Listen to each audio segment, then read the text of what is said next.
ब्रह्मा का पिता है, कौन विष्णु की मां, शंकर का दादा कौन है, हमको दे बता। ये जानने के लिए कृपया सुनिए। जगत गुरु तत्वदर्शी संत रामपाल जी महाराज के अमृत वचन सर्व पवित्र धर्मों के पवित्र शास्त्रों के आधार पर सन 1727 में,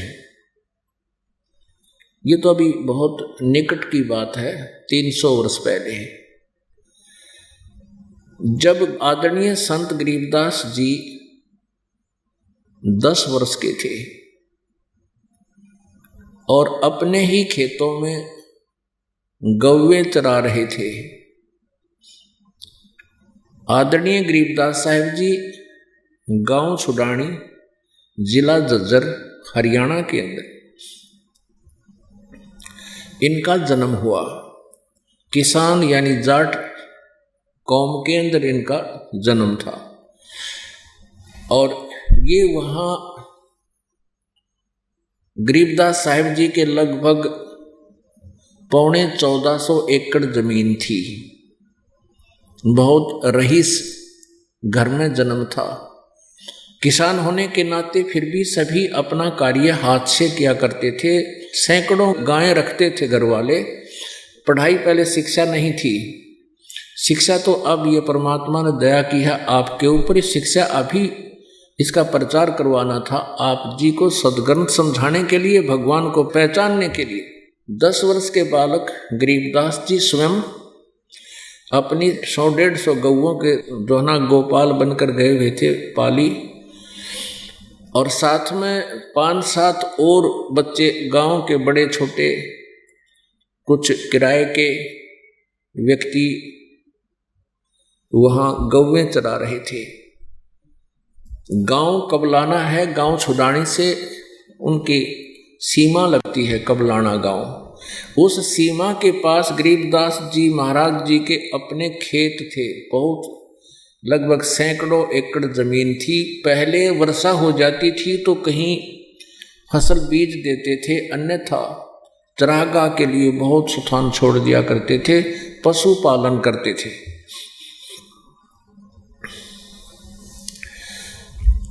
उसमें गरीबदास साहिब जी गौवें चरा रहे थे, साथ में 8-7 और पाली यानी गोपाल थे। परमेश्वर पूर्ण ब्रह्म सतपुरुष कबीर जी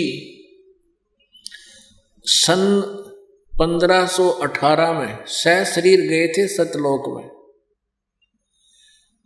और फिर सन 1727 में फिर परमात्मा एक जिंदा महात्मा का रूप बना के वहाँ जहाँ गरीबदास साहिब जी गौवें चरा रहे थे 10 वर्ष के बालक, वहाँ सतलोक से आकर प्रकट हो गए। लगभग 200 वर्ष के उपरांत एक साधु वेशभूषा में, जिंदा की रूप में, जिंदा महात्मा होते मुसलमानों में, वो एक काला सा टोप पहनते ऊपर ऐसे छोटे से वाला, और एक काला ही ओवरकोट पहनते हैं घुटनों से नीचे वाला, एक अंडरवियर लंबा सा पहनते हैं। ऐसी वेशभूषा वाले को जिंदा महात्मा कहते हैं। उस रूप में वहाँ आगे जहाँ बालक दोपहर के समय जंडी के पेड़ के नीचे छाया में बैठे थे, गौवें कहीं बैठी थी दूसरी पेड़ों के नीचे, कुछ घास चल रही थी, और सभी जो गवाले थे वहां बैठे थे।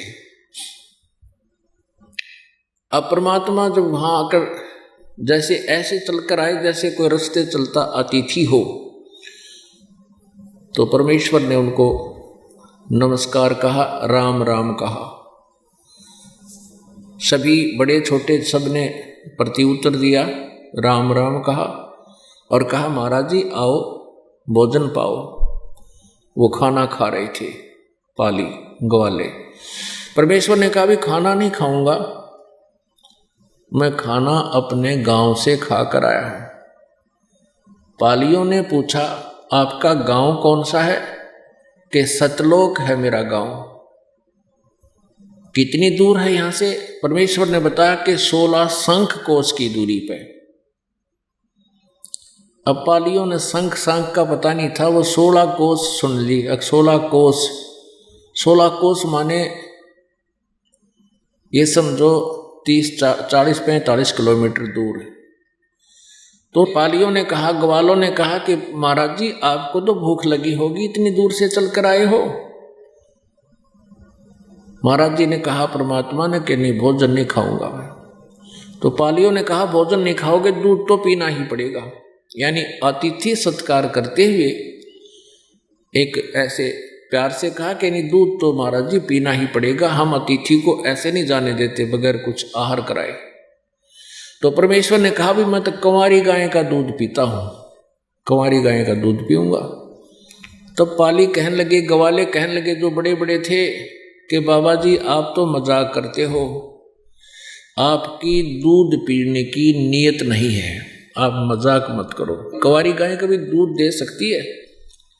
परमेश्वर ने कहा भी देख लो, यदि दूध पिलाना है तो कंवारी गाय का ही पिया करता हूं मैं।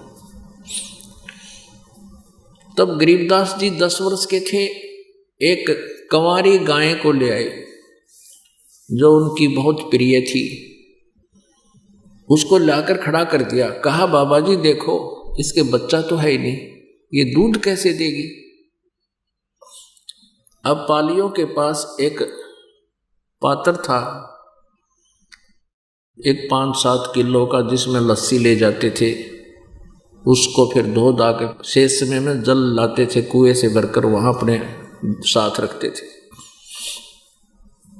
परमेश्वर ने कहा कि इसको अच्छी तरह साफ करो, इस पात्र को, इस छोटे मटके को, और इसके सतन के नीचे रखो, अभी दूध देगी।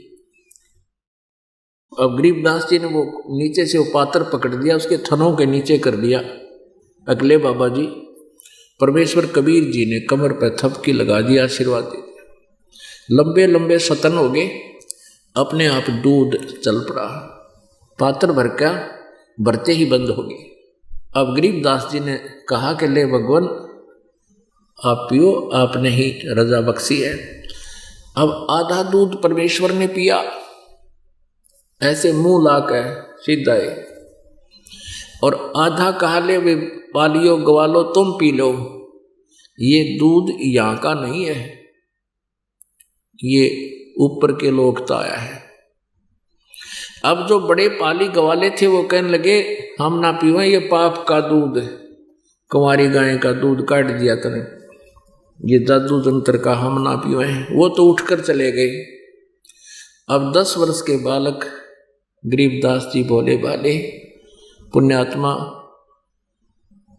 उन्होंने कहा ला बाबा जी मैं पीऊंगा आपका जूठा दूध, और वो उन्होंने पान किया। वो तो सतलोक से आया हुआ था। तब परमेश्वर ने कहा बेटा भक्ति किया करो, मनुष्य जीवन वैसे नहीं मिलता। तो गरीबदास जी ने कहा जी हम भक्ति करते हैं, शिव जी की पूजा करते हैं, जैसा कि हम जानते अपनी 10-8 घंटा तक उन्होंने बताई, हम ऐसे भी करते हैं, श्राद्ध भी निकालते हैं। तो परमात्मा ने उनको डिटेल से समझाया, और परमेश्वर ने अपनी जो लीला वो किया करते हैं वो लीला की। और गरीबदास जी के अंदर प्रबल प्रेरणा होगी कि प्रभु हम कहाँ से आए हैं, वो स्थान एक बार मुझे दिखा दो। तब परमेश्वर उनकी आत्मा को, उस प्यारी आत्मा को शरीर से अलग करके सचखंड लेकर गए सतलोक में। रास्ते में सारे ब्रह्मांड दिखाए, ब्रह्मा जी, विष्णु जी, शिव जी के लोक दिखाए, दुर्गा का लोक दिखाया। ये नकली सतलोक, अलखलोक और अगम अनामी लोक काल ने रचना करवा रखी है ब्रह्मलोक में, वो दिखाए। जहां ये काल गुप्त रहता है वो स्थान दिखाया। अक्षर पुरुष के साथ संग ब्रह्मांडों का दायरा दिखाया कि ये अक्षर पुरुष के। उसके बाद फिर अपने सचखंड में भंवर गुफा पार करके सचखंड में लेकर गए, सतलोक में लेकर गए। अब वहां क्या देखा, जैसे अभी आपने ऋग्वेद मंडल नंबर 9 और सूक्त नंबर 1 मंत्र नंबर 8 में पढ़ा कि उस परमेश्वर को उग्र गतियां प्रेरणा करती हैं, यानी ऐसी परिस्थिति आ जाती है, हाहाकार मच जाता है, तो परमात्मा उन परिस्थितियों से प्रेरित होकर के पृथ्वी लोक पर आता है शांति स्थापित करने के लिए।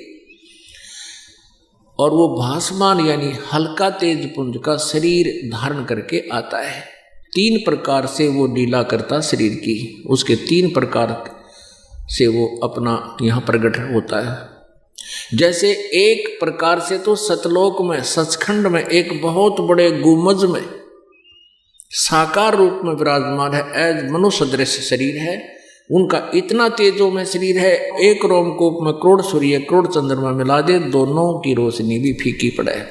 और उधर से वो एक अन्य हल्का तेज पुंज का रूप बना करके जनसाधारण की तरह एक साधु संत रूप में आता है। और तीसरी लीला वो करता है शरीर से, जैसे एक बालक रूप धारण कर लेता है, शिशु रूप धारण करता है। ऐसे 3 प्रकार से वो अपनी लीला करता है। ऐसे 3 प्रकार के वो शरीर है उस परमात्मा का। गरीबदास जी नीचे से गए, उनके साथ साधु रूप में थे परमात्मा। आगे जब सचखंड में पहुंचे तो वहां एक अलग से गुम्बद के अंदर, बहुत बड़े गुम्बद में, गोल गोल गुम्बद, सफेद सफेद, बहुत लंबा चौड़ा, बीच में परमात्मा का सिंहासन लगा था, उस पर विराजमान थे वो परमात्मा जिसके एक रोमकूप में करोड़ सूर्य करोड़ चंद्रमा मिला दे तो भी रोशनी परमात्मा की अधिक रहे। नीचे से जो एक साधु रूप में आए हुए वापस गए थे प्रभु, वहां एक चंवर रखा था, वो चंवर उठा के और सिर पर ढुराने लगे, सिर के ऊपर हिलाने लगे। तो गरीबदास जी की आत्मा ने, गरीबदास जी ने सोचा कि वो पूर्ण परमात्मा तो ये तख्त पर बैठा है, ये होगा, यही है, और ये बाबा जी संत इसका नौकर है, इसके चंवर कर रहा है। उसी समय जो सिंहासन पर विराजमान थे प्रभु वो खड़े हुए, और नीचे से जो बाबा जी के रूप में परमात्मा गए थे, संत के रूप में, जिंदा के रूप में, वो अनंत कोट ब्रह्मांड के कंट्रोलर के सिंहासन पर विराजमान हो गए। और वो तेजो में शरीर जो भगवान दिखाई देता वो उस बाबा जी पर चंवर कर रहे हैं, एक सेवक की तरह। अब गरीबदास जी सोच रहे हैं भी बाबा जी बड़ा कमाल का संत, यूं तो भगवान इसके ऊपर इसकी सेवा कर रहा है, इसकी चंवर कर रहा है। इतने में क्या हुआ, वो तेजो में शरीर जो बाहर चंवर कर रहा था वो देखते ही देखते जो नीचे से परमात्मा गए थे एक संत रूप में, उसके अंदर समा गए। अकेले वो जिंदा महात्मा के रूप में वो परमात्मा उस सिंहासन पर विराजमान रहे, और चंवर अपने आप ऑटोमेटिकली घूम रहा है अपने आप। अब गरीबदास जी चरणों में गिर गए, ये भगवान आप तो हमें बका रहे थे, आप तो खुद परमेश्वर हो, मेरा बड़ा भाग्य उदय हुआ, आप मुझे भगवान खुद चलकर मिल गए। ये भगवान मुझे यहीं रख लो, मुझे वापस ना भेजो, वहाँ तो बहुत गंदा लोक है, हाहाकार मची है, इतना सुंदर लोक भगवान हमने कभी देखा ना सुना, मुझे यहीं रख लो। परमात्मा बोले नहीं बेटा, वापस जाओ, मेरे गवाह बनो। सारी सृष्टि रचना सुनाई परमात्मा ने गरीबदास जी को, बेटा तुम्हारे साथ इनके साथ ऐसा धोखा हुआ है, वापस जा और मेरी महिमा का गुणगान कर, तेरे साथ रहूंगा। गरीबदास घबराइए मत ना। उधर से क्या हुआ कि गरीबदास साहब जी 10 वर्ष के बालक परमात्मा के जो साधु रूप में थे उनके सामने बैठ गए थे, ऐसे सुखासन पर जैसे आम आदमी बैठा होता है, और ऐसे बैठे बैठे उनकी शरीर से आत्मा निकाल ले गए परमात्मा, वो मृत तुल्य हो गए, लेकिन बैठे रहे जो के तो शरीर ऐसा ऐसा स्थिर रहा। अब 2-3 घंटों के बाद वो दूसरे जो बड़े बड़े गवाले थे, पाली थे, वो आए। उन्होंने कहा कि उस लड़के को लाओ बुला के। कहाँ है वो? अपनी गौओं को घेरे, क्योंकि उनकी अपने पारी होती थी, 2-2 घंटे की। जब उनकी पारी आई तो उसको बुलाने गया एक पाली ग्वाला, उसने आवाज लगाई, रे गरीबू, गरीबू, गरीबदास को गरीबू कहा करते थे, अरे गरीबू आजा तेरा नंबर आ गया गाय घेरन का, गाय चराने का। सामने बैठा दिख रहा है, आवाज लगा रहा है दूर से, लेकिन वो नहीं उठ रहा है। निकट जाकर देखा वो तो ऐसे बैठा है। अब उस पाली ने कहा, ए भगत जी, पकड़ के हाथ खड़ा हो ले, बन गया साधक, उठ तेरा नंबर आया है। वो ऐसे लुढ़क गए पीछे को, उनमें तो आत्मा नहीं थी। उसने आवाज लगाई कि भागो भागो, गरीबू मर गया।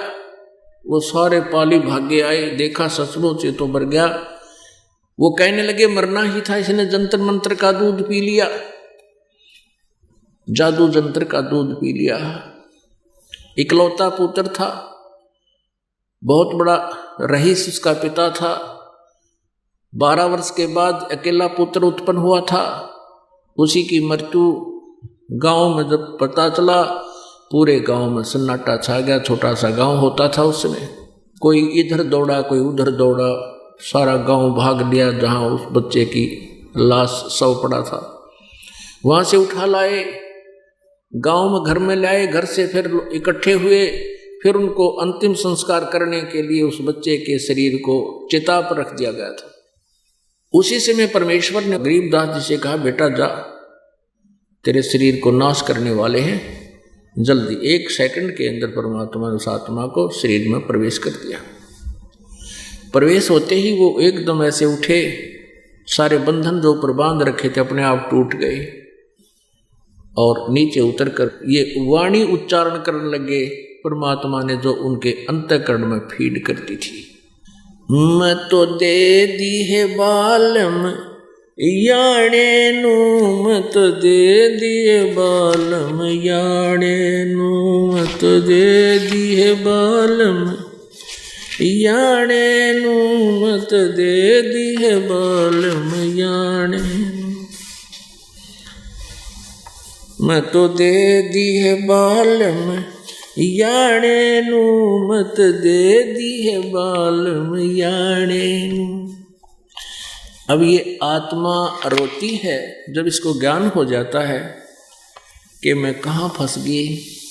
इस काल ने हमारे साथ अपना एजेंट छोड़ रखा, मन, इस आत्मा के संयोग से इसका जोड़ कर दिया। अब ये मालिक बन बैठा इस आत्मा का, ये पति बन बैठा, स्वामी बन गया। मैं तो दे दी है बालम याणे नू, मत दे दी है बालम याणे नू, मैं तो दे दी है बालम याणे नू, मत दे दी है बालम याणे नू। गीता और भागवत पढ़े नहीं बूझे शब्द ठिकाने नू, गीता और भागवत पढ़े नहीं बूझे शब्द ठिकाने नू। मन मथुरा दिल द्वारका नगरी कहा कर बरसाने नू, मैं तो दे दी है बालम याणे नू, मत दे दी है बालम याणे नू, मैं तो दे दी बालम याणे नू, मत दे दिए बालम याणे नू। जब फुरमान धनी का आवे को रख घर जाने नू, जब फुरमान धनी का आवे को रख घर जाने नू। जा सतगुरु का शरणा लीजे जो मेटे जमतल बाणे नू, जा सतगुरु का शरणा लीजे जो मेटे जमतल बाणे नू, मत दे दी है बालम याणे नू, मत दे दी है बालम याणे नू। उत्तर दक्षिण पूर्व पश्चिम ये फिर दे दाणे दाणे नू, उत्तर दक्षिण पूर्व पश्चिम ये फिर दे दाणे दाणे नू। सर्व कला सतगुरु साहेब की हरि आए हरि आने नू। सर्व कला सतगुरु साहेब की हरि आए हरि आने नू। मैं तो दे दी है बालम याने नू, मैं तो दे दी है बालम याने नू, मैं तो दे दी। जम किंकर का राज कठिन है नहीं छोड़ राजा राणे नू। जम किंकर का राज कठिन है नहीं छोड़ राजा राणे नू। या दुनिया दा जीवन झूठा ये भूल गए मर जाने नू। मैं तो दे दी है बालम याने नू, मैं तो दे दी है बालम याने नू, मैं तो दे दी याने नू, मैं तो दे दी है बालम याने। शील संतोष विवेक विचारो दूर करो जुल्माने नू। शील संतोष विवेक विचारो दूर करो जुल्माने नू। ज्ञान दाराछ ध्यान दी तुरिया कोई जाने पाण रिसाणे नू। मत दे दी है बालम याने नू, मैं तो दे दी है बालम याने नू, मैं तो दे दी। महल कपाट सतगुरु ने खोले अमी महारस खाने नू। महल कपाट सतगुरु ने खोले अमी महारस खाने नू। गरीब दास सुन भंवर उड़ावे गगन मंडल रम जाने नू। मैं तो दे दी है बालम याने नू, मैं तो दे दी है बालम याने नू, मैं तो दे दी। अब गरीबदास साहिब जी ने आंखों देखा परमात्मा का साक्षात्कार, उनकी महिमा, उनके सामर्थ्य अपनी अमृतवाणी में कलम तोड़ लिखा है।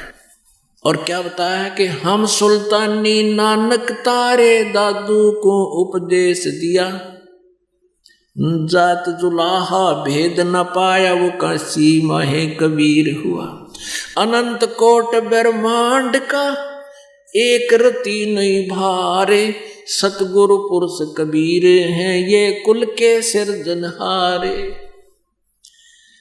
अपनात्मा, अब जैसे आदरणीय गरीबदास साहिब जी को परमेश्वर आकर मिले, अपने इस तत्व ज्ञान से परिचित कराया, सतलोक दिखाया, उस श्रेष्ठ आत्मा को वापस छोड़ा।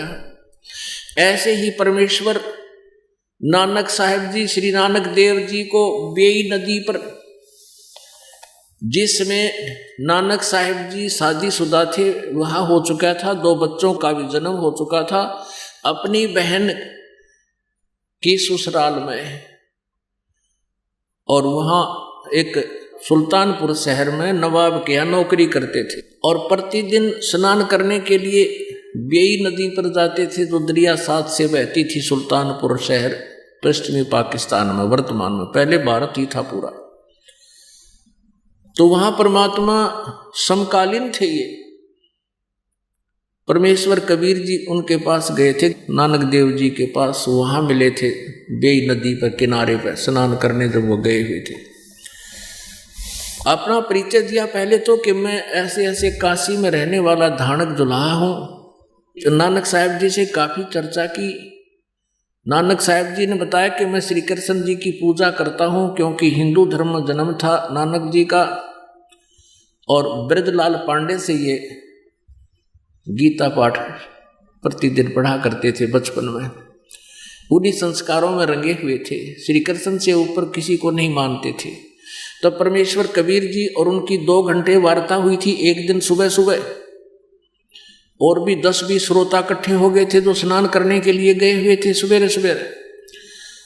तब कबीर साहब ने उनको यथार्थ ज्ञान से परिचित कहा कि गीता जी में ऐसा भी लिखा है, मान लीजिए आप कहते हो श्री कृष्ण जी गीता का ज्ञान दे रहे हैं, वैसे तो श्री कृष्ण जी नहीं काल दे रहे हैं गीता जी का ज्ञान, आप ही मानते हो तो समझ लीजिए कि श्री कृष्ण जी तो नासवान है। चौथे अध्याय के 5वें श्लोक में कहते हैं अर्जुन तेरे और मेरे बहुत जन्म हो चुके, तो नहीं जानता मैं जानता हूं। गीता जी अध्याय नंबर 18 के श्लोक नंबर 62 में कहा कि तू सर्वभाव से उस परमेश्वर की शरण में जा जिसकी कृपा से परम शांति और सनातन परम धाम को प्राप्त होगा। और भी बहुत से डिस्कस, लेकिन नानक साहब जी ने हार नहीं मानी, परमात्मा वहां से चल पड़े।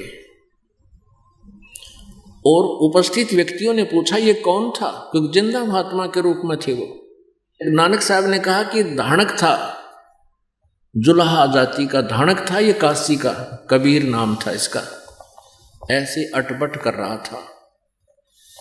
अब वैसे उस ज्ञान से वो इतने प्रभावित हो गए थे नानक जी। अब घर पे आके वो पुस्तक गीता फिर देखा, ज्यों का त्यों पाया, अंतःकरण से पुकार की, क्योंकि वो भगवान को चाहने वाली आत्मा थी। वो महात्मा भगवान एक बार फिर आ जावे, मैं उससे श्रद्धा से सारी बात पूछूंगा, विवाद नहीं करूंगा। कुछ महीनों के बाद परमात्मा फिर उसी समय सुबह स्नान के समय पहुंच गए, लेकिन किसी और को दिखाई नहीं दे रहे थे, केवल ओनली नानक साहब जी को दिखाई दे रहे थे।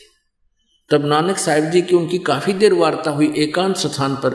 अन्य व्यक्ति नहा रहे थे, उनसे 50-60 फुट की दूरी पर बैठ के किनारे पर। अब नानक जी बोलते सुन रहे हैं, कबीर जी नहीं दिख रहे किसी को। अन्य नहाने वाले लोग देखते हैं कि भगत किससे बातें कर रहा है।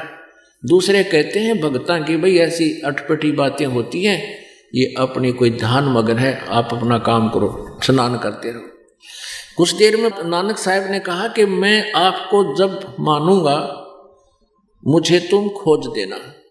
नानक साहब ने डुबकी लगाई दरिया में, और सब ने देखा कि नानक साहब ने अचानक डुबकी लगा दी, कपड़े उतार रखे हैं। उधर से परमात्मा ने उनको निकाल लिया, अदृश्य कर दिया, और कहीं और स्थान पर ले जाकर सारी वार्ता की, और फिर सचखंड लेकर गए सतलोक में। उधर के लोगों ने, स्नान करने वालों ने सोच लिया कि नानक जी डूब कर मर गए। गांव में भागे आए, राजा के यहाँ नौकरी करते थे, उनका बहनोई भी वहाँ राजा के यहाँ नौकरी करता था, उसकी अच्छी जान पहचान थी। तो राजा ने, नवाब ने गोताखोर भेज दिए, जाल लगवा दिया। वो जा रहे अप स्ट्रीम में, जाल वाले ढूंढ रहे डाउन स्ट्रीम में, नहीं पाए, मर्द समझ लिया। सचखंड दिखाया, फिर वापस भेज दिया और कहा मैं बनारस में काशी में धाणक का काम करता हूँ। तो नानक जी का यह बात जची नहीं कि परमात्मा धाणक का काम कैसे करता होगा। फिर भी परमात्मा के वचनों पर विश्वास करके वापस आते ही, वापस आए, तीसरे दिन दिखाई दिए उसी किनारे पर। सब जगह खुशी की लहर होगी कि जीवित आगे। नौकरी त्याग दी, पहली उदासी, पहली यात्रा बनारस की। वहाँ खड्डी में बैठे देखे दुल्हे का काम करते हुए पूर्ण परमात्मा। तब नानक जी साहब ने कहा था, पाई सूरत मुलुक की वेश, ए ठगवाड़ा ठगी देश, खरा सियाणा बहुता बार ये धाणक रूप रहा करता रहा। गुरु ग्रंथ साहिब महला पहला पृष्ठ नंबर 24 पर शब्द नंबर 29 है। उसमें क्या लिखा है?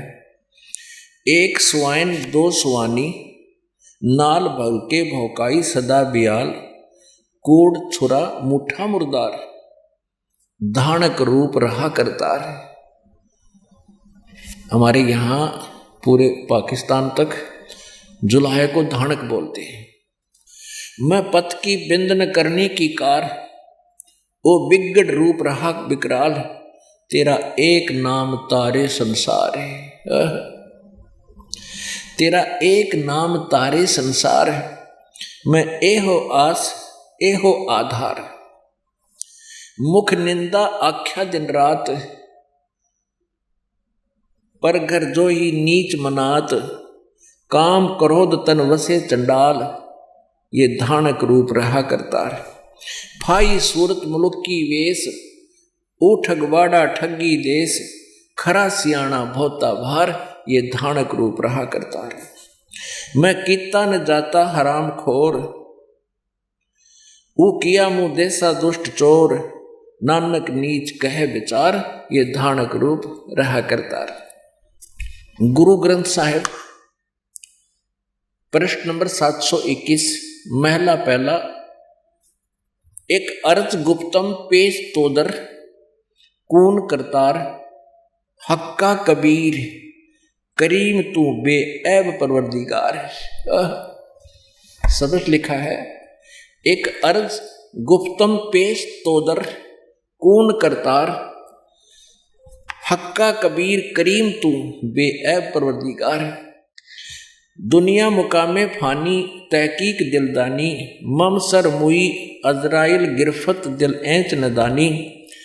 जन पिसर पदर बिरादरां कसनेस दस्तमगीर, आखिर बेफ्तम कस नदारद चूं सब तकबीर।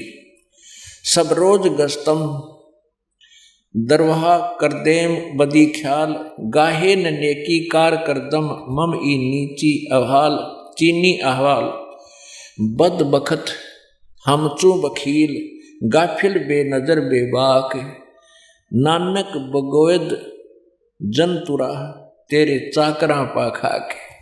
अब इसमें क्या बताया कि नानक साहिब जी जब वहां पहुंचे, सबसे पहले वो रामानंद जी के आश्रम में गए, क्योंकि कबीर साहब ने कहा था मेरा प्रथम गुरु रामानंद जी हैं, मैंने उनको गुरु धारण कर रखे। परमात्मा ने वैसे गुरु की कोई आवश्यकता नहीं थी, लेकिन ये मर्यादा बनाए रखने के लिए कि परमात्मा पाने के लिए गुरु अवश्य हो, क्योंकि ये काल के दूत फिर कह देते। आजकल जैसे आज दास ने सुबह बताया था कि इस राधा स्वामी पंथ के जो प्रवर्तक कहते हो शिवदयाल जी का कोई गुरु नहीं था, जिस कारण से वो भूत बना, अपनी शिष्या बुक्की में बोलता था, हुक्का पीता था और फिर रोटियां खाता था उस बुक्की के माध्यम से, वो प्रेत बन गया। तो यदि परमेश्वर कबीर जी ने ये अपने गुरु की मर्यादा को ना एक फॉर्मेलिटी की होती, स्वामी रामानंद जी को अपना गुरु बनाया था, लेकिन ज्ञान गुरु रामानंद जी को परमात्मा ने ही दिया था, इसलिए कि आने वाले समय में ये काल के दूत इनका दाव ना लग जाए कि कबीर जी ने कौन सा गुरु बनाया था, तुम परमात्मा कहते हो, और वो कह देते इसी प्रकार हमारे भी परम धनी। लेकिन तो परम धनी वाला सवाल खत्म हो गया, शिवदयाल जी का तो भूत बना हुआ है। तो इस करके नानक जी पहले रामानंद जी के आश्रम में गए थे, और वहाँ कबीर परमात्मा के ज्ञान से बहुत से परिचित भक्तजन उनको मिले, और यहाँ से वो चले थे, जैसे सुल्तानपुर से चले थे, बनारस में गए थे, रास्ते में जो भी कोई साधु संत कहीं मिल जाते उनसे चर्चा करते थे कि ब्रह्मा विष्णु महेश के माता पिता कौन है, तो कोई नहीं बता पाता था। जो ही रामानंद जी के आश्रम में गए, कुछ भक्त वहां मिले, उनसे चर्चा की। अगर ये चर्चा करूंगा, ये प्रश्न उत्तर देंगे तो मैं मान जाऊंगा कि हाँ कोई वो आए हैं प्रभु, उनकी झलक है यहाँ पर। तो छोटे छोटे बच्चा ने भी, और वहाँ बैठे थे उपस्थित आश्रम में, सब ने 1 मिनट में सुना दी सारी कहानी, सृष्टि रचना कबीर जी ने सुना रखी थी। तो नानक साहब बड़े प्रभावित हुए, तब कहा कि मुझे उनसे मिलवा दो, क्योंकि रामानंद जी के आश्रम से कबीर जी का स्थान काफी दूर था। तो वहाँ से 2 भक्त भेज दिया उनके साथ कि जाओ कबीर जी से मिलाओ। कबीर जी के परमेश्वर के पास आए, वो तो एक धानक का काम कर रहे थे, जुलाहे का बैठे थे, खड्डी में लीला कर रहे थे। वो ये दिखाना चाहते थे कि मेरे की तरह गरीब और एक नेक व्यक्ति रहकर अपना गुजारा करते रहना, भक्ति भी करते रहना, और जुलाहे से कठिन काम नहीं होता, एक एक तार पूर के, और एक इतना लंबा कपड़ा बनना होता, बहुत समय लगता है, और फिर भी भक्ति की जा सकती है। गरीब व्यक्ति भी परमात्मा पा सकता, जैसे परमात्मा ने लीला करके दिखाई, हमारे लिए उदाहरण दिया। जब नानक साहब वहां गए, तब कहा था फाई सूरत मुल्क की वेश, ए ठगवाड़ा ठगी देश, खरा सियाणा बोता भारी, धानक रूप रहा करतार। ये वही सो सतलोक में मैंने देखा था, वही परमात्मा है। ये कहते ये ठगवाड़ा ठगी देश, ये छुपाए बैठा अपने आप को ठग है, ये भगवान है, आंखों में पानी भर के। उस पुण्यात्मा ने वहाँ डंडोरा पीट दिया और फिर कहा, एक अर्ज गुफ्तम पेश तो दर कौन करतार हक्का कबीर करीम तू बे ए परवरदिगार, कि हे प्रभु आपके चरणों में ए शब्द स्वरूपी राम, कौन करतार माने शब्द स्वरूपी राम तू ही है, हक्का कबीर सत कबीर, और तो बेऐब परवरदिगार निर्विकार परमात्मा, तेरे चाकरा पा खा के, नानक जी कहते मैं तो आपके इन शिष्यों के भी पैरों की धूल हूं, क्योंकि जो ज्ञान इनको है मुझे नहीं आज तक।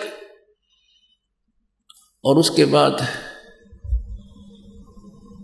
नानक साहिब जी को परमात्मा ने उपदेश दिया और बहुत देर तक डिटेल से बात हुई कि बच्चा इस ज्ञान को डिस्क्लोज नहीं करना, इस नाम को भी अभी किसी को नहीं बताना, काल का दाव लग जाएगा। अब सचखंड में देखने के बाद, सारी सृष्टि रचना से परिचित होने के बाद नानक जी परमात्मा के बताए हुए प्रत्येक पद चिन्ह पर चले और प्रत्येक आज्ञा का पालन किया। इसी प्रकार आपको दिन में बताया था कि धर्मदास तो लाख दुहाई, ये सार नाम की तबार न जाई, सार शब्द बार जो पढ़ी, ये बिचली पीढ़ी हंसनी तेरी, आप बिचली पीढ़ी में आगे हो। अब ये काल के दूत ये नकली नाम दे रहे हैं, ये काल प्रेरित हैं। काल का और परमात्मा का एक संवाद हुआ था, तब काल ने कहा था तुम्हारे जो कोई संत आवेगा उससे पहले मैं नकली संत भेजकर और सतलोक सचखंड की महिमा इतनी करवा दूंगा झूठे गुरुओं से, वो नकली जो है ना नाम देंगे और महिमा तेरी गाओगे सचखंड और सतलोक की। जो उनके पास नाम सही नहीं होगा वो गलत नाम देंगे और महिमा सतलोक और सतपुरुष की कहेंगे, वो मेरे ही जाल में फंसे रह जाएंगे। काल ने कहा था कि जब तेरा संत जाएगा पीछे से तब कोई नहीं सुनेगा तेरे संत की। तो परमेश्वर ने कहा था ये मेरा काम है। मालिक को पता था कि इसके नकली दूत जो झूठे ये ज्ञान को प्रचार कर चुके होंगे और फिर हम जा करके अपने दास को भेजेंगे और फिर वो सत्य ज्ञान प्रचार करेगा, सबकी पोल खुल जाएगी और वो पुण्यात्मा बच्चे मुझे पहचान लेंगे, हमारे ज्ञान से हमें पहचान लेंगे। यदि ये ज्ञान पहले डिस्क्लोज हो जाता, ये नकली दूत भी यही ज्ञान यही नाम देते पाते। आज आपको परमात्मा की पहचान नहीं होती और आप काल के जाल में फंसे रह जाते। अपनात्मा हम जो प्रसंग कर रहे हैं कि हमने परमात्मा को पहचानना है, और जब हमारे हृदय में ये पहचान हो जाएगी सचमुच कबीर इज गॉड, फिर नो प्रॉब्लम, फिर तो कोई समस्या नहीं रहेगी। फिर तो परमात्मा मोक्ष होया पड़ा है कति, बहुत ही आसान। पुण्यात्मा ये हठ योग करके 2.5 घंटे सुबह 2.5 घंटे बैठो, ये 80-80 हज़ार वर्ष बैठ के चले गए, उन्हें कुछ भी ना हासिल हुआ। और ये 2.5 घंटे सुबह 2.5 घंटे बैठ के राधा स्वामी धन धन सतगुरु वाले, ये जय गुरुदेव वाले, ये कहाँ ले जाएंगे पुण्यात्माओं को? झूठा ज्ञान। और ये समाधि कहाँ लगावे, ध्यान कहाँ लाओगे? ना सतनाम का बेरा, ना सचखंड का बेरा। वो सतनाम, वो सार शब्द, वो सत शब्द, वो सतपुरुष, और वो सतान, और वो सतनाम। परमात्मा कहते झूठा ज्ञान है। और बात करें बिना ऊपर ली मंजिल पे, मंजिल का एक का बिना बेरा, सतनाम न ये सतान बतावे, अकल कहाँ गई इनकी। तो परमात्मा कहते हैं अब परमात्मा को पहचानना है। अपनी पहचान आप कराने आए थे। जो लीला मालिक ने की है वो वेद गवाही दे रहे हैं कि वो परमात्मा सचखंड से चलकर आता है, अपनी प्यारी अच्छी आत्माओं श्रेष्ठ आत्माओं को मिलता है, फिर उनको ज्ञान से परिपूर्ण करता है। अब दिखाते हैं आपको वेदों में ये प्रमाण। ऋग्वेद मंडल नंबर 9 सूक्त नंबर 86 मंत्र 26 और 27 में ये देखिएगा। ऋग्वेद ये 9-10 इकट्ठे ही जल्द है। प्रकाशक हैं सार्वदेशिक आर्य प्रतिनिधि सभा, महर्षि दान भवन, रामलीला मैदान, नई दिल्ली से। मुद्रक है Prince offset printers 1510 Pataudi house Daryaganj नई दिल्ली से। ऋग्वेद मंडल नंबर 9 सूक्त नंबर 86 मंत्र 26। ये और भी बहुत मंत्र दास में लिखे हुए हैं, इनमें सब में प्रमाण है, लेकिन हम मोटा मोटा लेंगे। 26 इसमें अनुवाद है कि यज्ञ करने वाले यजमानों के लिए परमात्मा सब रास्तों को सुगम करता है और उनको पवित्र करता हुआ और अपने रूप को सरल करता हुआ वह कांति में परमात्मा, इन्होंने कबीर, ये देखो यहाँ कबीर शब्द लिखा, कबीर अतः, इन्होंने अपसर्ग लगा के कबीर ही कर दिया, कबीर। हम इसको भी जैसे पुनः कहो चाहे पुनर्कहो, तो ये कबीर का अर्थ कर दिया सर्वज्ञ, ये अर्थ नहीं करना था। विद्युत के समान क्रीड़ा करता हुआ वर्णीय पुरुषों को प्राप्त होता है, वर्णीय पुरुष को यानी श्रेष्ठ आत्मा को, अच्छी आत्मा को मिलता है। अब आपको पहले ये कबीर शब्द क्लियर करते हैं। अब आपको ये कवि लिखो तो भी कबीर देव, हम कहते हैं कबीर साहब, देव माने परमेश्वर, कबीर माने कबीर, हम कबीर देव को कबीर परमेश्वर कहने लगे, कबीर साहब। सिर्फ हम वह को वह बोलते हैं अपनी लोकल लैंग्वेज में, वेदों को हम वेद बोलते हैं। तो ऐसे सिर्फ लैंग्वेज का बोलने का अंतर है। ये देखिएगा, जैसे यजुर्वेद है, ये यजुर्वेद है, और इसमें यहाँ दो अपसर्ग लगा दिए, रह हटाकर, तो भी यजुर्वेद है। अब और इसको क्लियर करते हैं, ये कहाँ से प्रकाशित है।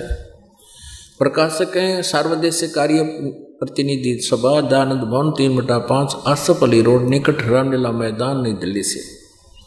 मुद्रक है Saxena arcs printers, 26 DSIDC said Okhla face 1, नई दिल्ली, दूरभाषा से। अब इसमें दिखाते हैं आपको 63 अध्याय 36वां अध्याय है। इसका प्रथम मंत्र में रेचम वाचम प्रपधे मनो यजु। अब ये जैसे इन्होंने कवि कर रखा है, ऐसा कर दिया, यजुह कर दिया इन्होंने। अब ये समूल संस्कृत में इसका जब अनुवाद किया जाएगा तो जिसको ज्ञान है वो सही ढंग से इसका अनुवाद करना जानता है, तो यजुर्वेद लिखना पड़ेगा। यहाँ यजु से कोई इसका अर्थ कर दे तो कोई लिंक नहीं रहेगा, फिर पहचाना नहीं जा सकता ये किस विषय में जानकारी है। इसका अनुवाद यहाँ किया इसने, दयानंद ने, महर्षि दयानंद ने ये लिखा यजु, इसका यजुर्वेद लिख दिया, बिल्कुल ठीक किया ये।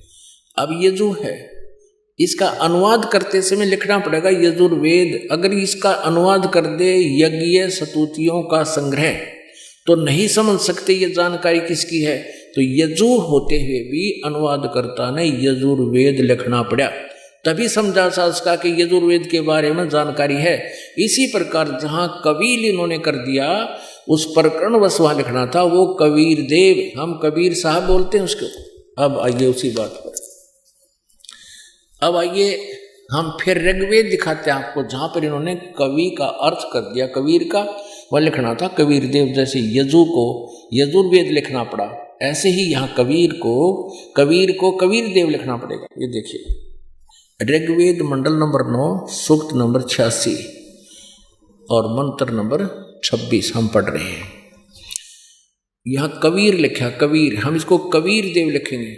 यज्ञ करने वाले यजमानों के लिए परमात्मा, यज्ञ माने धार्मिक अनुष्ठान करने वाले, यजमान भगत यानी साधना करने वाले भक्तों के लिए परमात्मा सब रास्तों को सुगम करता हुआ, यानी उनके विघ्नों को मर्दन करता है, उनके संकटों का निवारण करता है, और उनको पवित्र करता हुआ और अपने रूप को सरल करता हुआ, हल्का तेज पुंज का रूप बनाकर अन्य रूप धारण करके वह कांति में परमात्मा कबीर देव, सर्वज्ञ नहीं करना, कवि कोई सर्वज्ञ होता है, कबीर देव, वो कबीर साहब विद्युत के समान यानी बिजली जैसी गति से, शीघ्रता से क्रीड़ा करता हुआ अच्छी आत्मा को प्राप्त होता है।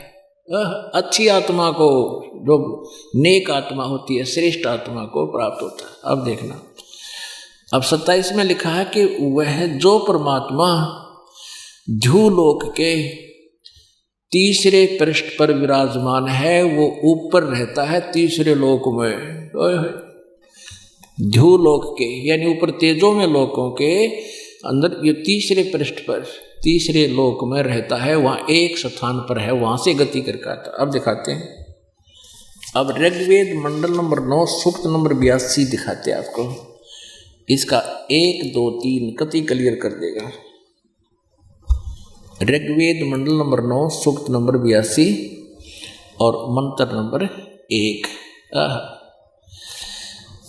जो सर्व उत्पादक परमेश्वर प्रभु यानी सबका उत्पत्ति करता परमात्मा प्रकाश रूप, अरुषय का अर्थ होता है तेजो में रूप, प्रकाश रूप यानी सशरीर, सद्गुणों की वृष्टि करने वाला, पापों के हरण करने वाला है। वह राजेव राजा के समान दर्शनीय है। देखिए राजा के समान, ये 269 पे हम पढ़ रहे हैं, 270 पे इसका शेष अनुवाद है। राजा के समान दर्शनीय है, देखने योग्य, साकार है। वेद बता रहे हैं, ये खुद अनुवाद कर रहे हैं और ये खुद मानते हैं भगवान निराकार है और वेद साकार बताएं जिसमें उसके गुण लिखे हैं। दर्शनीय है और वह पृथ्वी आदि लोक लोकांतरों के चारों ओर शब्दमान हो रहा है। वह वर्णीय पुरुष को यानी अच्छी आत्मा को, अच्छे भक्त, अच्छे श्रेष्ठ आत्मा को जो दृढ़ भक्त है, आदरणीय गरीबदास साहिब जैसे, आदरणीय नानक साहिब जी जैसे दृढ़ भक्त है, उसको पवित्र करता हुआ प्राप्त होता है।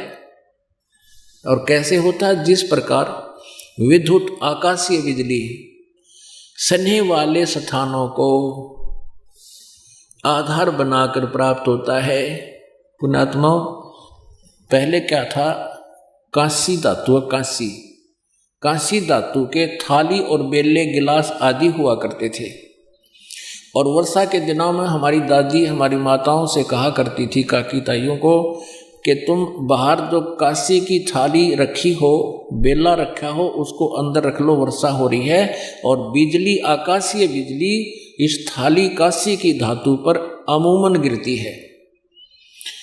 अब यहाँ क्या बताया है कि वो परमात्मा जिस प्रकार आकाशीय बिजली उस धातु पर ही गिरती है जहाँ उसका अट्रैक्शन, आकर्षण होता है, ऐसे वो परमात्मा उस विद्युत के समान यानी उस अच्छी आत्मा को ही मिलता है जिसमें वो गुण होते हैं, जिस पर वो आकर्षित होता है ताकि वो उसके ज्ञान को आगे बढ़ा सके।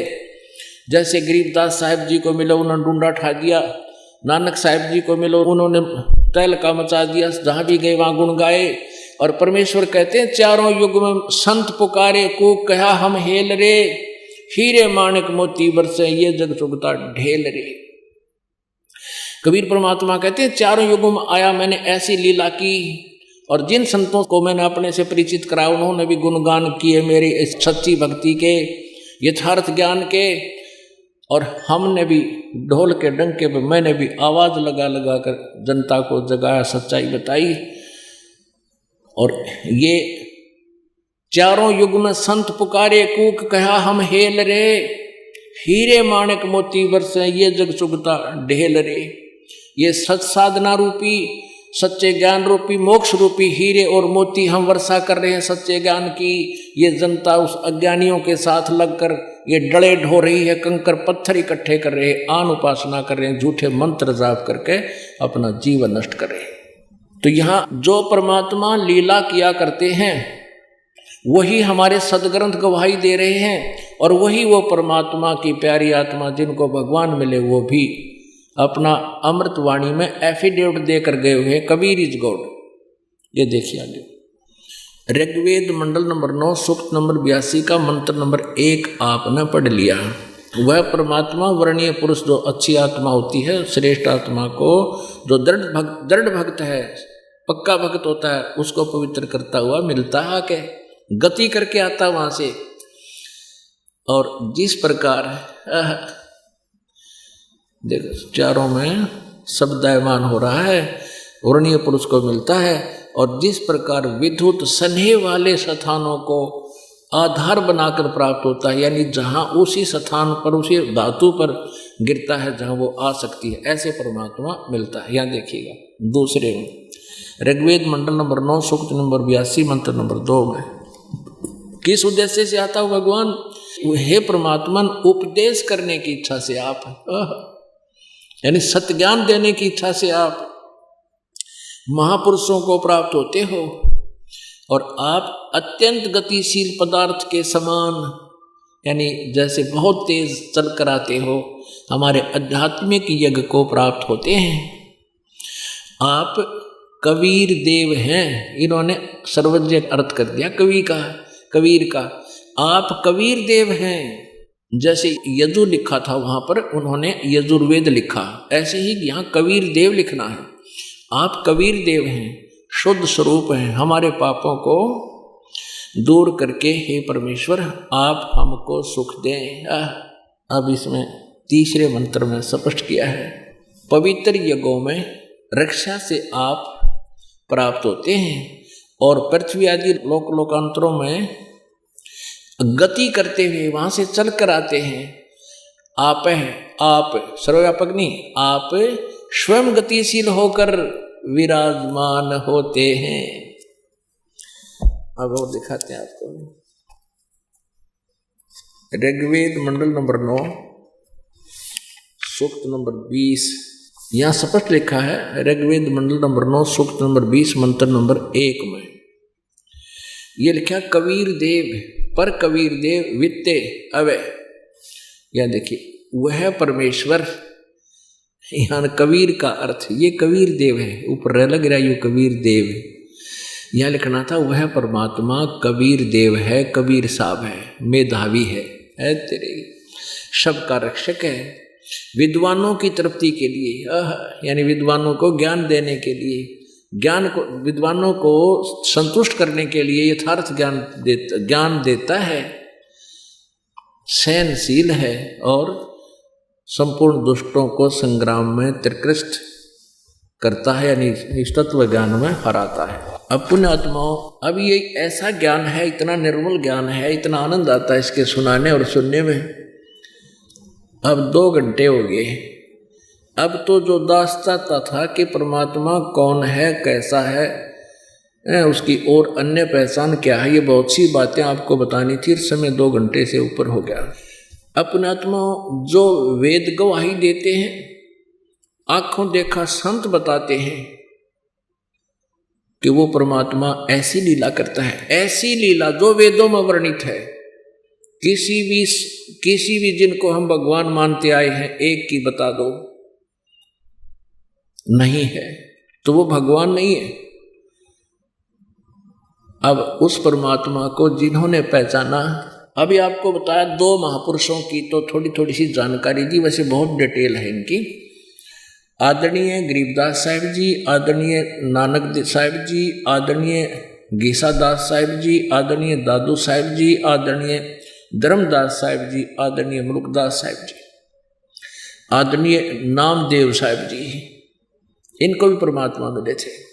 अब इन्होंने परमात्मा की जानकारी के उपरांत हमें क्या सलाह दी है, क्या बताया है।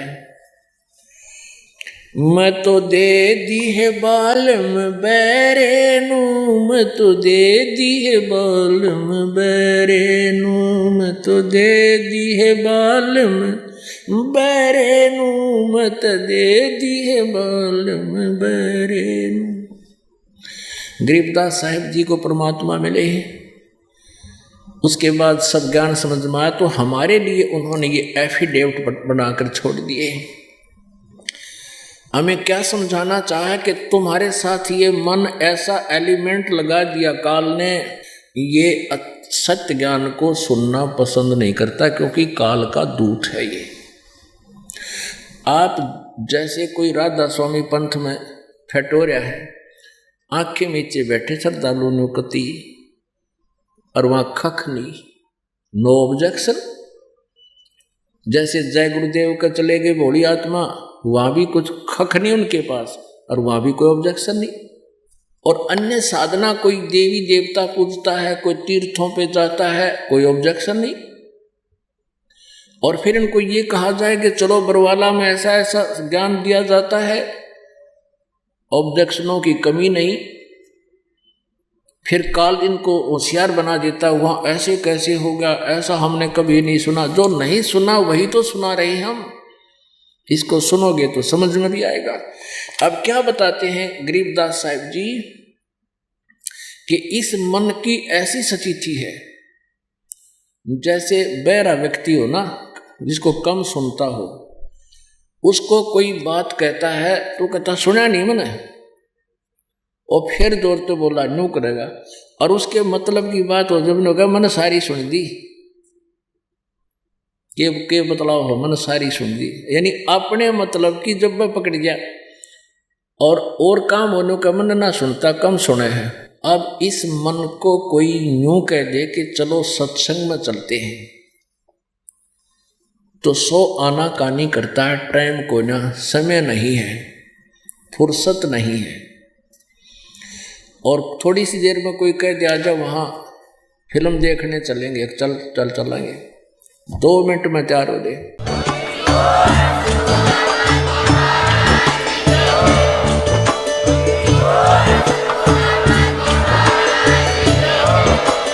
आप सुन रहे थे जगत गुरु तत्वदर्शी संत रामपाल जी महाराज जी के मंगल प्रवचन। अधिक जानकारी के लिए विजिट कीजिए हमारी वेबसाइट www.jagatgururampalji.org। संत रामपाल जी महाराज जी के शुभ आशीर्वाद से पूरे विश्व भर में 500 से भी ज्यादा नाम दीक्षा केंद्र हैं, जिन पर संत रामपाल जी महाराज जी द्वारा ऑनलाइन निशुल्क नाम दीक्षा दी जा रही है। अपने नजदीकी नाम दीक्षा केंद्र का पता करने के लिए संपर्क करें 8222880541।